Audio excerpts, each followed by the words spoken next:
มาพี่น้องมือนี่ออมห้อยแกงห้อยเนาะห้อยจูบห้อยคมบ้านเฮานี่แหละทุกคนเอ้ยโอ้ยเนาะเลิกงานเด็กทุกคนมื้อนี้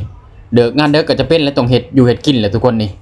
คอยกันเนาะให้เมียคอยไปอาบน้ำแล้วคอยก็ต่อยมากลมาขี้ห้อยถาทุกคนเอ้ยเผื่อเมียคอยออกมาแล้วเราจังสิได้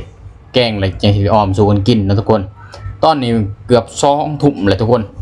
ก็ยังได้งูได้งำมาเฮ็ดอยู่เฮ็ดกินอยู่ทุกคนเฮ็ดเวียกเฮ็ดงานก็เมื่อยแล้วเนาะโอ้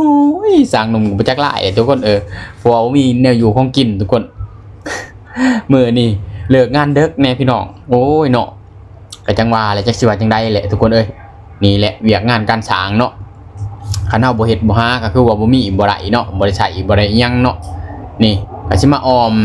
คือเก่าสูตรเก่าสูตรเดิมทุกคนเพิ่มเติมด้วยความแซ่บความอร่อยเนาะนี่เพิ่นว่าเด้อทุกคนแกงหอยเนี่ยอย่าให้เผ็ดเด้อแกงเฮ็ดอย่าให้เค็มเนาะคันแกงหอยเนี่ยเผ็ดนี่มันสิจูบบ่ได้เนาะมาหอยจูบแบบเนี้ยกินบ่ได้โลดคันแกงเฮ็ดเค็มก็มันขมกินบ่ได้อีกทุกคนบ้านนี้ก็สุกไปทีเรียบร้อยทุกคนข่อยกำลังออกมาจากห้องน้ำเนาะกำลังมาแต่อาบน้ำนี่แหละเมียข่อยก็แกงไปเสร็จไปทีเรียบร้อยเนาะนี่ตักใส่ถ้วยมาเลยทุกคนบ้านนี้ก็คือเพิ่นเว้าแหละคำสุภาษิตเพิ่นเว้าเนาะกินหอยเขาย่างกินนางเขาเมิดทุกคน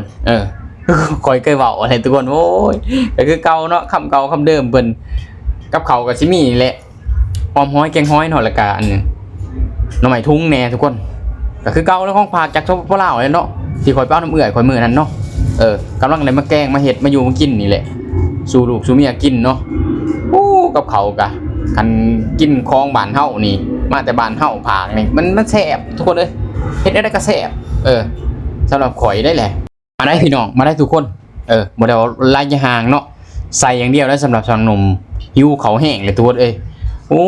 มันจักหลายสิว่าเนาะก็คือว่าข่อยเว้าอะไรเนาะคันบ่เฮ็ดก็บ่ได้กินเนาะคันบ่หาก็คือบ่มีใส่บ่มีจ่ายอะไรทุกคนมาแซ่บๆนำกันคือเก่าพี่น้อง